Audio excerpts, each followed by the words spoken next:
Statement made. The Cougars with a monster win over another top 25 team. Well, what does it mean for the Cougs' tournament prospects?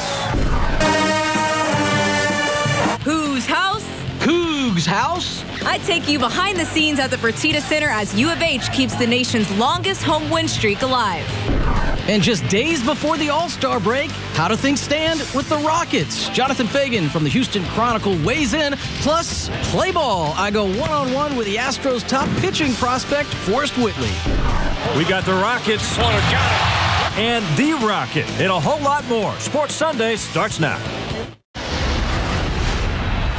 Live from KPRC Channel 2, this is Sports Sunday. Hi, everybody. Welcome to Sports Sunday. Randy, Wex, and Laney with Hello. you. Jam-packed half hour starts right now. How about those Cougars today, guys? They're unstoppable. Pretty fun place to be over at the Fertitta Center. Brought back some memories. Also, we got much more from the Astros. Huh? Yeah, we're 1, 2, 3 days away from Astros pitchers and catchers reporting to spring training. And as you saw, there's no more buzz than on Forrest Whitley. We're talking to him tonight. All right, the Cougs, of course, are the big story tonight. Let's get this party started. First time they have been ranked and hosted another ranked team at home since way back in 1984. Take you out there. Chance for another statement win today against number 25 Cincinnati. Look at the crowd. Full house here at Fertitta Center. Corey Davis has been the leader all year. He came out ready to go for Coug Nation. First bucket of the game set the tone. Got the triple as well. Davis finished with 16. Lenny? Yeah, second half here, Dejan Giroux really just took over off the bench, accounted for 11 straight U of H points. Cougars hold off Cincy 65-58, 32 straight at home. They are now 23-1 overall, 10-1 in conference. If I have to come out the bench, then that's what I have to do to help my team win. And I got to try to be the best I can off the bench to help us get that win. Cincinnati's a great team. I mean, they play just as hard as us. They don't quit. They fight. They rebound. I mean, it was a scrappy win. We definitely needed it for sure. So, I mean, it was a great win. Yes, it was. One thing that makes U of H so dangerous right now is the depth Kelvin Sampson has on his club. Saw it today with the second half surge delivered by Dejan Giroux. He saw in the highlights. The sophomore from New Orleans showing he's a guy Sampson can absolutely trust on the floor.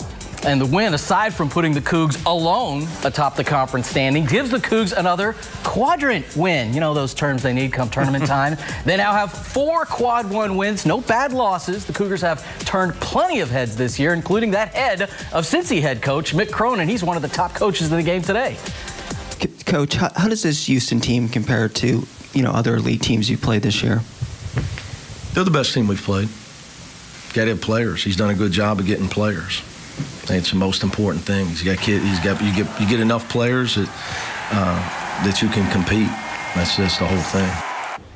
All right, here's a look at how the seedings would go down if the tournament tipped off tomorrow. U of H in great position. The NCAA's list of 16 released, and it would have the Cougars in the Midwest region as the 3rd seed in the Midwest. Wex? Yeah, as we'd hear from Coach Sampson from time to time. Means little now with so much of the season left, including a road game at Cincy to close the season. Home and home with South Florida, of course, the conference tournament coming up in Memphis. Once again, the Cougars proving they are very deserving of that number 12 ranking. Today, for the first time since Phi Slamma Jamma, Houston as a ranked team hosting a ranked team in number 25 Cincinnati. And this game was just a perfect example of what Tillman Fertitta envisioned when he built this new beautiful arena. It's all coming to fruition now. The atmosphere was insane. The fans were loud, but best of all, the Cougars are now 23-1. From the moment head coach Kelvin Sampson stepped foot on campus, he has continued to take this basketball program to new heights each and every season. Now in year 5, this Cougars team is writing its own chapter in the history books of Houston basketball. Coach have brought basketball back to the University of Houston. Since our team and then Phi Slamma Jamma, basketball went down, and then all of a sudden, Coach Sampson have come on the scene and really taken this atmosphere and brought it back. He builds a lot of toughness in players, and he really builds them up. He just brings a good toughness to guys. Students, fans, and the entire city of Houston is taking notice of what the Cougs are doing, and they're coming out in full force to show support. Let's go, Cougs! Let's go! Look at all all the fans that come out and the kids. I mean, this is truly one of the best college basketball experiences in the country. The crowd just got loud, and it made us just keep going and do more to win this game because they wanted to win this game just as much as us. The crowd is another player in themselves. Like, they have so much energy, and it just gives us extra energy to just play as hard as we possibly can. But remember, Houston was winning long before this state-of-the-art arena was complete. The 32 consecutive wins at home is proof of that, and a credit to the culture of this program. You know, it's amazing that we've won 32 straight home games. That's amazing to me, especially in 19 of them being over at Texas Southern, because you think one night we would be off. But that's why you prepare so hard, and you know, your preparation, whether it's in practice or scouting report, you can't sleep on anybody. So after this signature win over a powerhouse Cincinnati program, Houston has positioned itself to finish the season strong, and right now they are projected to be a 3 seed for the tournament. But as Coach Sampson will remind you, they've still got 7 games left to play on this schedule. So next up, they'll travel to UConn on Thursday, and then the Cougars actually end their season in a rematch with the Bearcats in Cincinnati, this time on March 10th. Left, 5 to shoot. Harden for 3. Won't go. Rebound, George. Certainly a disappointing loss for the Rockets tonight, despite 42 from James Harden. Yeah, for the first time in his career, Harden scored 40-plus, but wasn't the game's leading scorer. The Rockets blew a 26-point lead last night to the Thunder, and they fell 117-112 thanks to 45 points from OKC star Paul George. Wex? Harden, though, of course, still extended that consecutive game streak of 30-plus points. It's now 29, and Houston's 20-9 in those games. If he gets to 32 straight, he'll have the second longest such streak in NBA history, of course, behind only Wilt Chamberlain, who's at 65. Rockets GM Daryl Morey even acknowledged this week just how special a season Harden is having. You know, for us in the front office, you know, I think we come to work saying, let's make sure we get James Harden a championship somehow, because the guy's putting it on the line every night. Now, Morey added he's still amazed Harden gets better every year, which at MVP level is near impossible. Let's dive in more with the Rockets. Randy? All right, let's talk more Rockets now. Pleasure to be joined by longtime Rockets beat writer Jonathan Fagan of the Houston Chronicle. Good to see you. 21 years on the beat, 30 now at the Houston Chronicle. You've seen a lot of Rockets basketball, Jonathan. Hey, we just heard from Daryl Morey right there talking about James Harden the other day. This is an all-time performance he's put on for more than a couple of months now. You've been around the game. You've seen a lot of great players.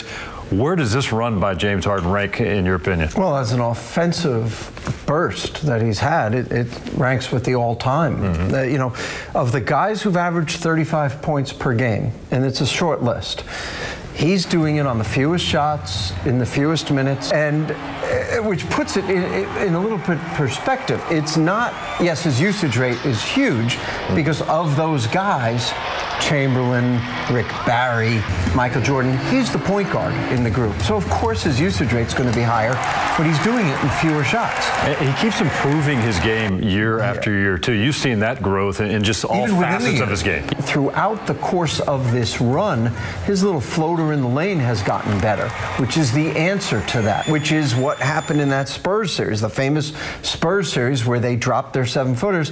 Well, now he's got an answer for that. Guys who are really good at defending him, eventually he sort of figures them out. He learns on the fly as he's going. The old line about guys come back from the offseason with something new.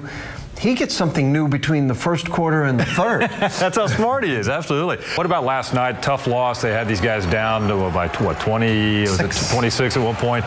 They let that lead get away. Does that stick in their mind a little bit, or is it one night you say, all right, we got to learn from those mistakes here, we can improve on that? It's got to be both. Yeah. You know, you can't dwell, and NBA players, it's like the cornerback who gets burned. You know, he can't sit there and mope about it. Well, it's the same with NBA players.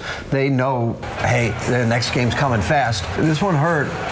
You got to think it's in the back of your mind, but you play the Mavericks tomorrow and the Timberwolves on Wednesday, not with it up front in your mind. You got to get over it and move on. Does a healthy Rockets team have what it takes to beat a Golden State in a 7-game series? What do you think? Well, they're not good enough right now. They have to get better in the remainder of the regular season and then through the playoffs too, through a playoff series. They have the potential. And we've even seen that in last night's game where they blow it and they lose a tough way to lose. Can't do that against Golden State. No. Getting up 26, maybe. I was going to say, yeah, they'd like the chance to find out. To be up 26 on Oklahoma City is one of the 5 best teams in the league. Yeah. And that's off 3 straight games where they were up 20-something. You can see it coming together. You can see Chris Paul growing back into being Chris Paul. The Shumpert edition is very valuable to them. It doesn't go like this. Nothing in life does. Right. Everything is kind of, but you hope that you keep on some point that trajectory, and that's what we will see. But they are trending the right way. Hey, before we let you go, got to talk about a book Jonathan wrote, and I know you're proud of that. Came out in the fall, and it's a hot item. 100 Things Rockets Fans Should Know or Do Before They Die. Things to do. You've got great insight in this book as well. How fun was that to write this book? I enjoyed it, and I've enjoyed talking about it a lot, too, over these last few months since it's been out. It's been interesting for me to see what people sort of latch onto from Rockets history. Some of it is a lot of it is things people remember once their memory is jogged a little bit. Oh, yeah, you know. Great historical moments of it. There's a lot of that you knew, people know, but maybe don't think about 20 years later. There's some things I hope that people did not know, what Rudy was proud of in the Knicks series, that he did, that all his friends thought was nuts. You know, even things like what the Rockets were thinking when they were waiting to hear back from Oklahoma City on the James Harden trade, and how, you know, Darryl never thinks it's going to work. Never going to work. And Gerson Rosas sent him a message. This is the one. It's going to happen. Yeah. I think he was at a soccer game, a youth soccer game. And it's out, available just about everywhere, I would assume. Right. I noticed it was at Barnes & Noble, restocked. Amazon ran out briefly, but now there's a whole bunch there. Marked down too, I noticed this morning. Just because I was coming in here, I checked. Out there, though. You know, but they are on Amazon, and of course Triumph Books is the publisher, so you can go to their website too. All right, so go check it out. Great gift idea for any Rockets fan for any occasion. Check out Jonathan's book, and he's back on the beat. The beat continues. Mavs in town tomorrow, Rockets in Minnesota this week, and then it's on to the All-Star break. Good stuff as always. Talking some Rockets. Jonathan Vagan from the Chronicle. Thanks for the time, man. Thanks. And some good news on the Rockets front. Clint Capella feeling good and eyeing a quick return. The star big man tells us when he plans to play again. I feel like I'm pretty close, you know, I'm just excited to just try to get there as soon as possible. We haven't totally got our hands on him as a Major League staff yet, but I hear he's pretty good. We've all heard he's pretty good. Still to come on Sports Sunday, while Astros prospect Forrest Whitley likely won't break camp with the big club, his future is white hot. Why he tells me he's ready for his opportunity when his name is called.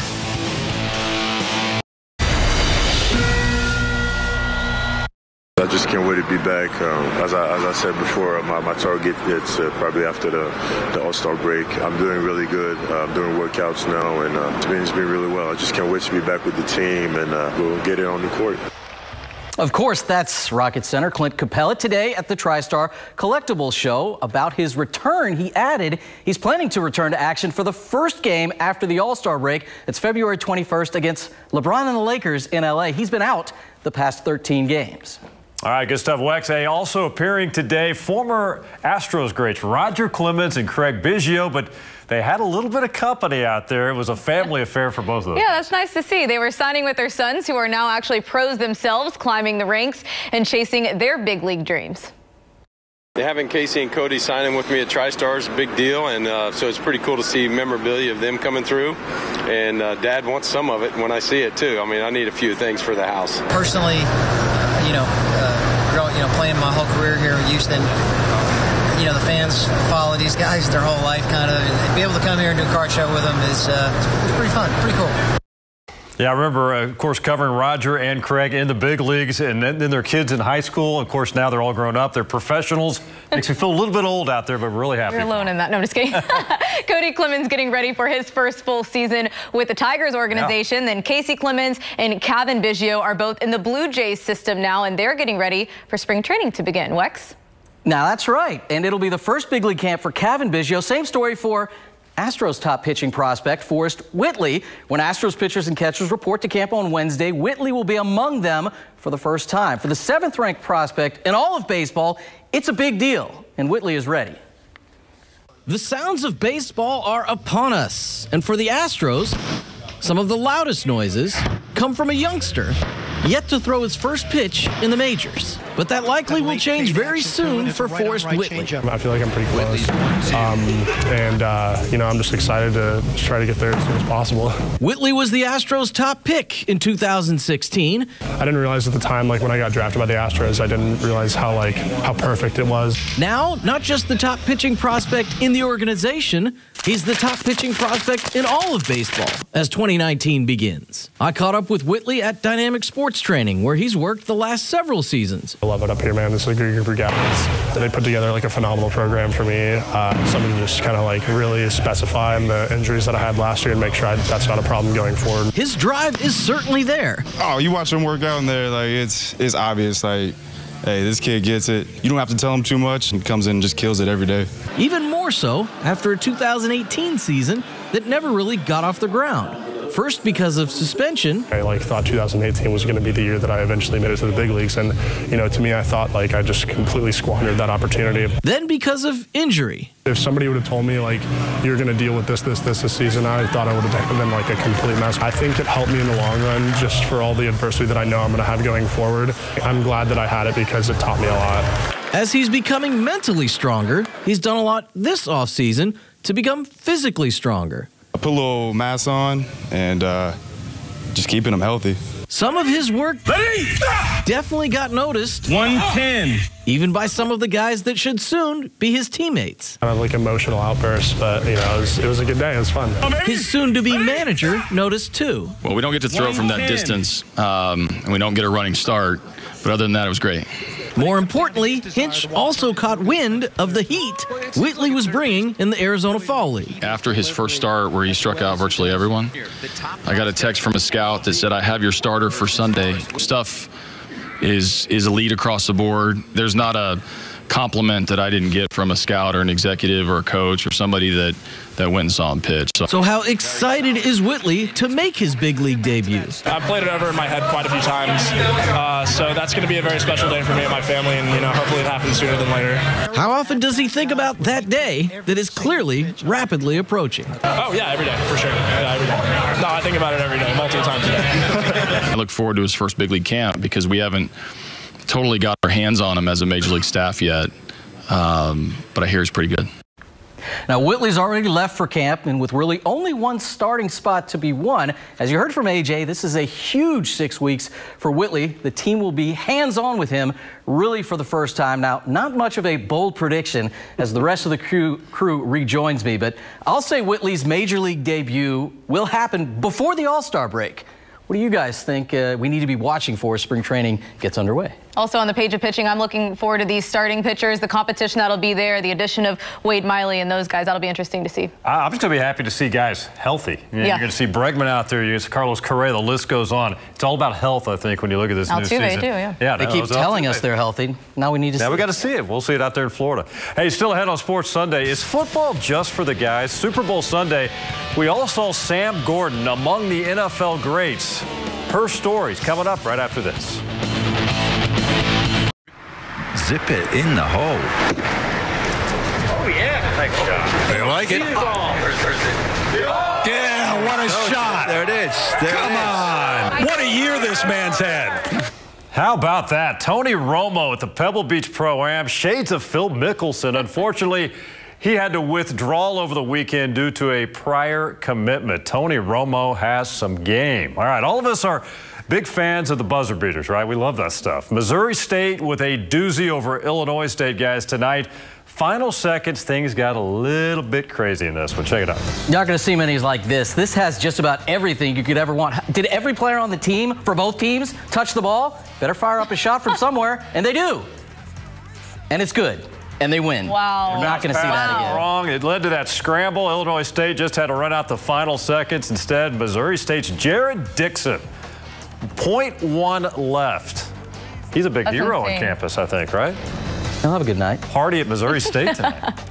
So check out this video. J.J. Watt called an inspiration. This kid, Miles Taylor, has cerebral palsy, weighs only 99 pounds, but deadlifted 200 pounds, guys. And the best part was the reaction, which I don't blame him. Just amazing there. I love J.J. Watt giving those shout-outs. You know, Taylor has already set some records before. The last time he got 165 up. This is 200. In addition to J.J., one of J.J.'s good friends, Arnold Schwarzenegger, also with a shout-out. He said he was his hero. I love that. That guy is very famous now. That went viral quickly. Hey, one of the Super Bowl spots last weekend was about 14-year-old Sam Gordon. Now, the NFL spotlighted her for her vision and implementation of an all-girls tackle football league in Salt Lake City.